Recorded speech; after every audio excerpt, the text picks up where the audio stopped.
Moi, kuka sä oot? Moikka, mä oon Noora, mä oon Metkan hallituksen varapuheenjohtaja ja vastaan myös viestinnästä ja markkinoinnista.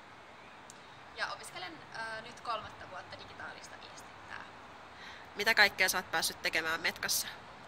No, mä vastaan siitä kaikesta viestinnästä ja markkinoinnista, eli sen suunnittelusta yhdessä tiedottajan ja koko muun toimiston kanssa.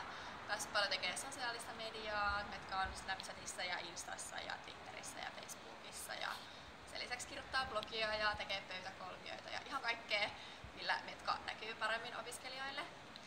Ja sitten varapuheenjohtajan pestissä taas tulee enemmän se johtaminen yhdessä muun pääsektorin kanssa.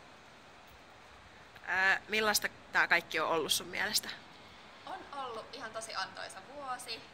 On ollut tosi kiireistä ja raskasta välillä, mutta en vaihtaisi tätä vuotta mihinkään. On oppinut tosi paljon johtamisesta varsinkin ja vaikuttamisesta.